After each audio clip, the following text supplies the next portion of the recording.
Bine v-am găsit, dragii mei, din Zodia Pești, oriunde v-ați afla.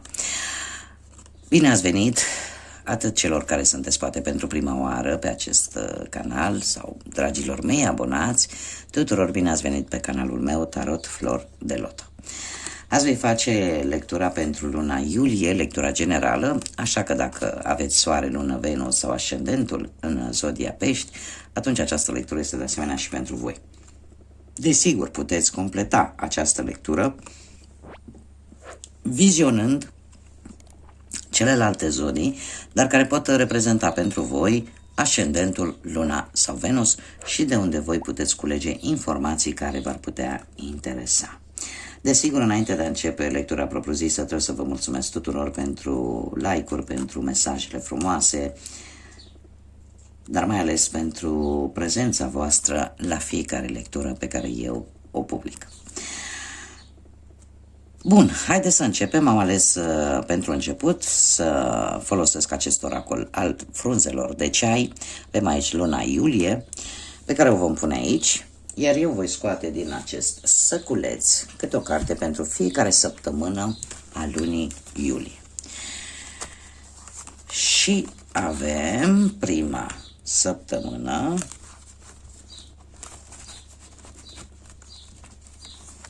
a doua săptămână, am aici 200 de cărți, dragilor, a treia săptămână și a patra săptămână. Bun. Haideți să vedem ce vine pentru dragii mei din Pești. Avem ținta.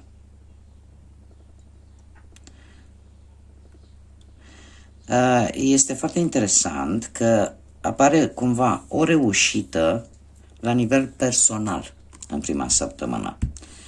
Deci ceva veți rezolva din punct de vedere personal, al vieții voastre personale sau pur și simplu pentru voi ceva va merge fix la țintă. Cumva veți reuși ceva, cum am mai spus, la nivel personal. În a doua săptămână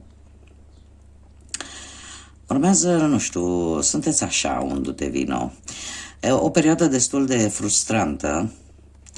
De ce? Pentru că va trebui să învățați o lecție. Și nu cred că e vorba o lecție de la școală, e vorba de o lecție care e posibil să vă fi dat-o chiar viața. Este într-adevăr frustrant, poate pentru unii dintre voi. De ce? Pentru că e posibil să fi trecut prin anumite situații la care poate nu te așteptai și nu credeai că o să ți se întâmple, dar iată că viața, cum am mai spus-o și o repet, este cel mai bun profesor. În a treia săptămână avem Laleaua, care ne vorbește de o mare pasiune. O mare pasiune poate pentru o anumită profesie sau o pasiune față de o anumită persoană sau în relație. Da? E o carte pozitivă. Iar pentru a patra săptămână avem Mâna.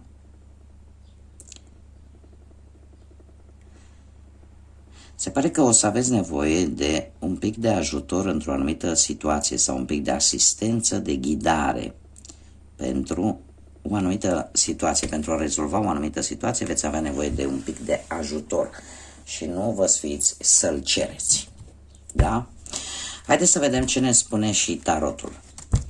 Ce mesaje, sfaturi, energii vin pentru Zodia Pești în luna lui iulie? Mesaje, sfaturi, energii care vin pentru Zodia Pești în luna iunie.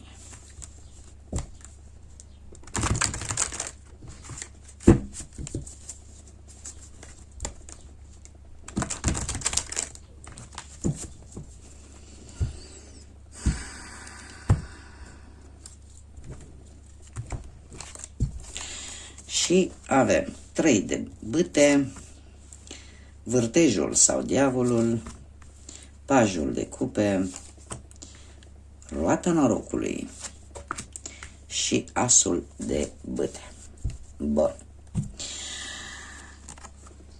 Treiul de bâte pe partea asta a situației actuale ne vorbește de motivare. O motivare poate relaționată cu o situație care e în plină desfășurare, dar să nu-ți pierzi motivația. Cumva e posibil să obții ceva prin intermediul călătoriilor sau poate prin intermediul unui studiu, al unui curs. Cumva vrei să deții controlul acestei situații sau ne mai poate vorbi de un anumit efort pe care tu l-ai făcut pentru a îmbunătăți o anumită situație. Da? Cam asta ar fi situația actuală. Pe partea asta a muncii. Aici trebuie să aveți un pic de grijă. Avem vârtejul sau diavolul, care ne vorbește de situația în care poate ai fi tentat, din punct de vedere profesional, să obții ceva poate pozitiv pentru tine. Dar, pentru a face acest lucru, cumva trebuie să-ți folosești istețime. Da? Pentru că această carte vine și ea cu anumite lucruri care poate nu se văd, anumite informații care poate ți se ascund, care sunt relaționate cu partea asta profesională. De asemenea, ne mai poate vorbi de a nu amesteca munca cu dragostea. Da? Munca e muncă, dragostea e dragoste. De ce? Pentru că e posibil să-ți creeze ceva probleme. Cei care poate aveți propria afacere, dar sunteți pe punctul de-a lungul lunii iulie să faceți anumite negocieri, anumite înțelegeri, totuși ar fi bine să căutați informații suplimentare, pentru că e posibil ca anumite aspecte ale înțelegerii sau anumiți factori din contractul respectiv cumva să nu vi se spune chiar tot. Așa că cel mai bine ar fi să căutați voi singurei. Pe partea banilor avem un paj de cupe. Ca și semne de apă, la fel ca și voi, Rac, Pești, Scorpion, care poate să vă spună, să rezoneze sau nu cu voi, sau să aibă ceva de spus, sau să aibă o anumită legătură, ca să zic așa, poate cu partea asta economică. Pajul de cupe ne vorbește despre anumite înțelegeri, destul de favorabile, dar, cum am mai spus, trebuie să prestați atenție la litera mică. Dacă nu sunteți convinși, căutați informații, da? Unii dintre voi veți reuși de-a lungul lunii iulie să rezolvați anumite datorii sau poate anumite plăți, iar alții, îmi cer scuze, am un cățel care mai și latră.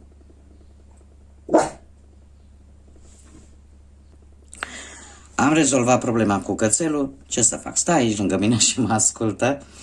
Deci, ce spuneam, cu acest paj de cupe, care ne vorbește despre partea asta a bănuților, cumva e posibil să obții poate și o mărire sau o intrare nouă de bănuți, da? În viața ta financiară, economică, dar, cum am mai spus, cu atenție la informații. Deci informația, dacă ești informat, face toți banii. Pe partea dragostei avem o roată a norocului, care ne vorbește foarte mult de destin. Unii dintre voi în această perioadă, dacă veți începe poate o relație, această relație cumva era predestinată, trebuia să ajungă la voi. Roata norocului ne vorbește foarte mult de schimbări pe care poate tu nu le ceri și nici nu poți să le modifici. Ele vin și atât, pentru că trebuie să vină. Poate că unii dintre voi veți avea schimbări pozitive în relație, în care, cum să spun eu, fiecare parcă e făcut unul pentru celălalt. Știți poate cum să treceți peste anumite probleme inerente care pot apărea în orice relație. În schimb, sunteți, poate unii dintre voi sunteți într-o relație care are probleme. Și atunci apare schimbarea care o aduce roata norocului. Caz în care poate ar trebui să comunicați exact ce vă supără unul la celălalt, să deveniți transparenți, să vorbiți cu multă claritate și să găsiți un punct comun de rezolvare. Da? Pentru că dacă probabil nu se va ajunge, această schimbare își poate spune cuvântul într-o manieră care posibil să nu prea vă placă. Pentru cei singuri e posibil să apară opțiuni, persoane în viața voastră care să vă schimbe într-o manieră foarte radicală. Nu știu, poate vă schimbă modul în care vedeți viața asta de relație sau ceva schimbă important la voi. Nu vine întâmplător în viața voastră. Asta vreau să spun, lucrurile nu sunt întâmplătoare. Atunci când apare această roată a norocului, despre asta ne vorbește. Vorbește despre lucruri karmice, da? Lecții pe care noi trebuie să le învățăm, sau ne vorbește despre aceste schimbări bruște care vin și odată cu ele, vrei nu vrei, ori faci schimbarea, da? Ori dacă e o schimbare benefică, e o schimbare pozitivă care ajunge în viața ta, mai ales pe planul ăsta sentimental, cumva așa trebuia să se întâmple. Da? Pe partea asta a sfatului cărților avem acest as de bâte. Dragilor, pasiune multă pentru unii dintre voi în această lună, din punct de vedere relațional. Dacă nu vorbim de acest aspect, vorbim de a face primul pas, poate pentru a reuși din punct de vedere profesional. Ar trebui poate să ai mai multă încredere în propria ta intuiție, în acea voce interioară pe care de multe ori noi nu o ascultăm. Dar este de fapt subconștientul nostru care încearcă poate să ne protejeze de ceva anume sau tocmai încearcă să ne dea acel impuls de a merge înainte. Asul de bâte, dacă vorbim pe partea asta generală, ne vorbește foarte mult de a trece la acțiune. Un moment cheie de care tu va trebui să profiți. Ori vei avea o idee foarte bună, ori vei începe ceva nou, dar cu mult potențial și cu multă pasiune. Și sfatul principal ar fi: ascultă-ți intuiția și dă ce ai mai bun.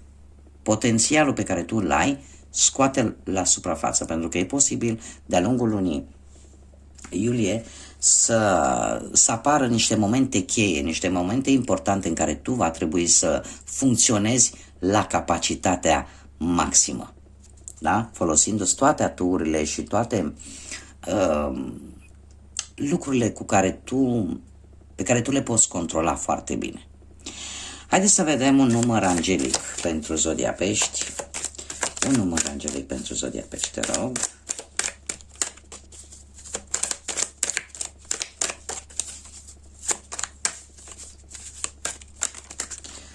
S-a întors o carte sau mi se pare? Nu. Mai încercăm. Un număr angelic pentru Zodia Pești, te rog.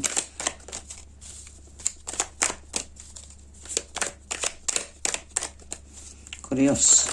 Ba, uite că m-a ascultat. Și avem chiar două. Avem numărul 25 și numărul 16. Ce poate simboliza acest lucru? Ori data de 25 iulie va avea o anumită semnificație pentru voi, sau poate chiar data de 7. Cu ce mesaj? Sau poate cumva 25 sau 7 reprezintă pentru unii dintre voi data nașterii fără lună. Ziua aia în care voi v-ați născut. Da? Să fie 25 sau 7 și atunci mesajul ăsta cumva are o conotație un pic mai importantă pentru cei care au această zi de naștere, în data lor de naștere. Și ne spune așa: ai o mare capacitate pentru a asimila și a interpreta informațiile, atât la nivel conștient, cum de asemenea și subconștient. Curiozitatea ta este infinită și dorința de a descoperi o varietate de teme îți va aduce o imensă cunoaștere a lumii. Și mai jos avem: sunt inteligentă. Bun, trecem la al doilea număr. De asemenea, ori data de 16, sunt destul de multe date pentru voi în această lună, ori data de 16, ori data de 7. După cum observăm, se repetă cifra 7 prin reducere pitagorică. Deci data de 7 pentru voi va fi una importantă, sau pentru cei care sunteți născuți într-o zi de 7. Cum de asemenea pentru cei care poate sunteți născuți într-o zi de 16. Ce ne spune această carte? Ai o minte curioasă care îți permite să descoperi adevăruri importante. Ai acea abilitate specială pentru a percepe sentimentele celorlalte persoane, iar îngerii îți cer să împarți această cunoaștere și în beneficiul celorlalți. Sunt perceptiv, sunt perceptivă. Vreți să vă spun, nu știu, vouă nu vi s-a părut că seamănă un pic mesajele? Mie așa mi s-a părut. Așa că, dragilor, haideți să vedem acum ce inițiale de nume, prenume, pseudonim sau porecle de persoane care pot exista în viața voastră sau puteți avea interacțiune cu aceste persoane, sau care pur și simplu pot apărea în viața voastră de-a lungul lunii iulie. Inițiale de persoane, nume, prenume, pseudonim sau porecle care vor avea ceva de văzut cu voi. Haideți să vedem.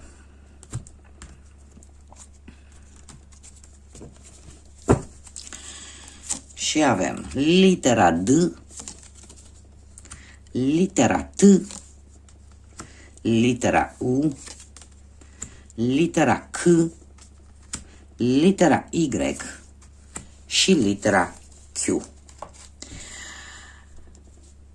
Acestea sunt literele cu care pot începe numele persoanelor cu care voi veți avea o interacțiune sau care pot apărea în viața voastră. Bun, dragilor, aceasta a fost lectura pentru voi. Eu vă doresc să aveți o lună iulie cât mai liniștită, cât mai benefică, cât mai plină de energie pozitivă. Nu uitați să vă abonați dacă nu ați făcut-o deja. Nu uitați de like, nu uitați de comentarii. Eu vă doresc toate cele bune, iar până data viitoare când ne vom revedea, să fiți iubiți, dragilor.